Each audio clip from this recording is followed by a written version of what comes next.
दो खिलाड़ी, दोनों धुरंधर, दोनों के बीच 4 सिल्वर मेडल दुनिया के सबसे बड़े खेलों के मंच पर। फिर भी दोनों का कैरेक्टर बिल्कुल अलग है, लेकिन दोनों की ह्यूमिलिटी सबको इम्प्रेस करती है। और इन दोनों की जो कहानियां हैं वो कई लोगों को इंस्पायर करती हैं। दोनों की मदर दोनों के जीवन की पहली गुरु रहीं और दोनों ने जीवन में काफ़ी कुछ हासिल किया, और जिसकी वजह से आज वो एक स्टार हैं और चाहते हैं कि पूरी दुनिया खेले और उनको भी अपना हिस्सा माने, उनके लिए एम्पैथी रखे, सिंपैथी नहीं, उनको एक इंक्लूसिव जो सोसाइटी है उसकी उन्हें दरकार है। वो चाहते हैं कि भारत और पूरी दुनिया एक इंक्लूसिव सोसाइटी की तरह से नज़र आए। This is the initiative Samarth by Hyundai in partnership with NDTV.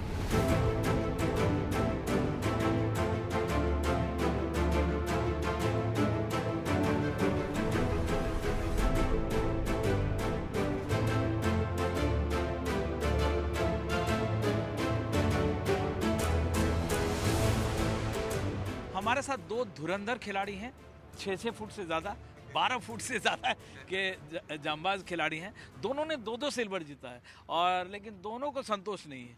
जबकि कई लोग पूरी ज़िंदगी लगा देते हैं, एक मेडल नहीं हासिल हो पाता है। मैं कई ऐसे धुरंधर खिलाड़ियों को जानता हूं जिन्होंने क्या कमाल की मेहनत की, क्या नहीं टैलेंट था उनमें, लेकिन इन दोनों को वो दोनों चीज़ हासिल हो गया है। And this is the initiative Samarth by Hyundai in partnership with NDTV. इस तरह की कहानियाँ हम आप दर्शकों तक लाते रहते हैं। तो सबसे पहले निशाद आपसे शुरुआत करते हैं। यार मतलब 6 फुट 4 इंच, प्राइवेट आपको स्पॉन्सर्स मिल रहे हैं, सिल्वर मेडल मिल रहा है, लेकिन आप सिल्वर मेडल मिलता है तो आप रोने लगते हो। जी, रोना वो ऐसा है कि संतुष्टि नहीं मिलती। सिल्वर मेडल तो ठीक है, वो जो परफॉर्मेंस की संतुष्टि है ना, वो नहीं, सेटिस्फेक्शन नहीं मिलती। आपने इस बार बहुत ट्रेनिंग चूला विस्ता में काफ़ी, अमेरिका चूला विस्ता में काफ़ी मेहनत की थी। मैंने बहुत हार्ड वर्क किया था इसके लिए जी, पिछले ओलंपिक्स के लिए भी हार्ड वर्क किया था, इसके लिए भी मैंने कोई कमी नहीं छोड़ी थी। और उम्मीद जो खुद से थी वो नहीं हो पाई पूरी। चाहे सिल्वर होता, ब्रॉन्ज होता, उसमें सेटिस्फेक्शन मिल जाती, बट जो खुद की जो अचीवमेंट थी ना, जो टारगेट रखा था, वो नहीं हो पाया। योगेश, आपके साथ भी एक ऐसी कहानी है, क्योंकि आपने 48 भी फेंका हुआ, वर्ल्ड रिकॉर्ड बनाया हुआ, लेकिन यहाँ पे आपका बेस्ट नहीं हो पाया। इसका मलाल रहता है मेडल आप कोई भी जीतो, और कई बार होता है कि आप मेडल ना भी जीतो लेकिन अपना बेस्ट किया तो सेटिस्फैक्शन होता है। हाँ, ये तो है कि खिलाड़ी जब भी अपना बेस्ट करता है तो उसका बेस्ट होने के बाद वो खुश रहता है, खुशी से सोता है। लेकिन जब बेस्ट नहीं करता ना, तो वो रात भर ये सोचता रहता है कि ट्रेनिंग में कमी कहाँ रह गई थी, डाइट में कमी कहाँ रह गई थी, कोचिंग में कमी कहाँ रह गई थी, मेंटल ट्रेनिंग में कमी कहाँ रह गई थी। ये वो पूरी लिस्ट बनाने में वो इतना ओवर थिंक करने लग जाते हैं ना हम लोग, उस चीज़ से थोड़ी प्रॉब्लम हो जाती है फिर हमको। लेकिन इस बार जैसे ही यहाँ पर पोडियम पे जाते हैं हम लोग, और जब तालियां बजती है और लोग शोर मचाते हैं, तो उसके बाद तो भूल जाते हैं जैसे सिल्वर है चाहे गोल्ड उस एक मोमेंट के लिए पूरा कोई खिलाड़ी पूरी जिंदगी जी लेता है उस एक मोमेंट में। अच्छा, आप लोग दोनों को, जो हम लोग बार बार कहते हैं कि इंक्लूसिविटी होनी चाहिए समाज में, आपको लोग बराबरी से, हमारे दोस्त हैं, हमारी पार्टी है, हमारे साथ खेले कूदे, वो एक चीज़ जो है उसका ताना आपको भी झेलना पड़ा, आपको भी झेलना पड़ा योगेश?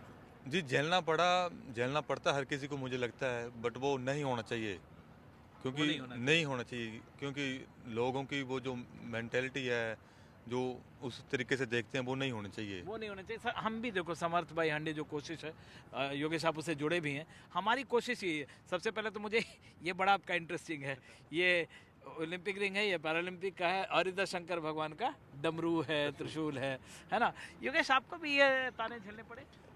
मेरे को, मैं सच बताऊंगा टू बी ऑनेस्ट, कि मैंने ताने सिर्फ स्कूल में झेले थे।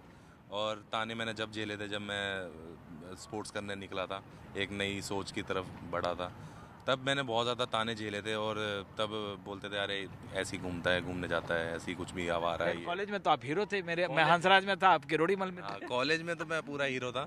मैं स्टूडेंट यूनियन के इलेक्शन भी लड़ा था उस टाइम पे। एक चीज़ बताइए, जो हमारी जो समर्थ भाई हंडे कोशिश है, हमारी कोशिश ये है कि मतलब जो इस तरह की कहानियाँ सामने आए, एक इंक्लूसिविटी का जो फैक्टर है, एक्सेसिबिलिटी हो, मतलब ये समाज में ये चेतना बढ़े, ये कॉन्शियसनेस बढ़े। तो इसमें सरकार भी अपना काम कर रही है, प्राइवेट सेक्टर भी बहुत कम पार्टिसिपेशन है, लेकिन आपको क्या लगता है लोगों के नज़रिए में बदलाव आया है? देखा जाए तो नज़रिए में बहुत ज़्यादा बदलाव आया है। अभी जो यंग जनरेशन है, जिनके हिसाब से उनको पैरा स्पोर्ट्स के बारे में पता चला है, तो मैं देखता हूँ अब छोटे छोटे बच्चों को भी पता चल रहा है कि हाँ पैरा स्पोर्ट्स है। और नज़रिए में देखा जाए तो मतलब अब बेचारे के नज़र से इतना नहीं देख रहे हैं, अभी भी उतना मतलब इन्वॉल्वमेंट नहीं हुआ है।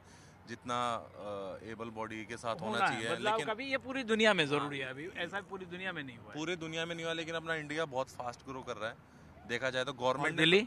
गवर्नमेंट ने सबसे ज़्यादा बहुत ज़्यादा फास्ट ग्रो करा है। बिल्कुल, एक एक मैसेज दो ताकि लोग स्पोर्ट्स को किसी भी लेवल पे, चाहे पैरा स्पोर्ट्स हो चाहे स्पोर्ट्स हो, वो स्पोर्ट्स को बच्चे खेलें, उसको मतलब अच्छे नज़रिए से देखें। एनडीटीवी के दर्शकों को अपना मैसेज देना चाहूँगा, हाँ बाप को छोड़ना चाहिए, इतना भी ज़्यादा नहीं छोड़ना चाहिए कि बच्चा हाथ से निकल जाए, उतना छोड़ना चाहिए लेकिन कि खेलना चाहिए। उतना छोड़ना चाहिए कि उसको स्पोर्ट से प्यार हो जाए, कहीं और जगह ना जाए आप वो। एक मैसेज दो योगेश। एक चीज़ कहना चाहूँगा कि जितने भी यंग जनरेशन है मोबाइल से बाहर निकले, आउटडोर गेम्स खेलें, और जितना अच्छा खेलोगे सारी बीमारी, सबसे ज़्यादा इंडिया में फास्टेस्ट ग्रोइंग डायबिटीज़ है। बिल्कुल, और देखा जाए तो उसका मेन कारण खाना नहीं होता, मीठा नहीं होता, मेन कारण होता है डायबिटीज़ का स्ट्रेस।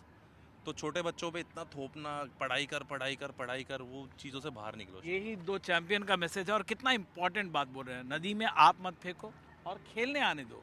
जो बनना है वो बच्चा बनना चाहेगा, वो खिलेगा, और वो खेलेगा तो खिलेगा। कैमरामैन गौरी प्रसाद के साथ सीन रिवर से विमल मोहन, एनडीटीवी। मैं समद भाई हुंडई का शुक्रिया अदा करना चाहता हूँ कि इस सफ़र में उन्होंने मेरे को चुना। Thank you.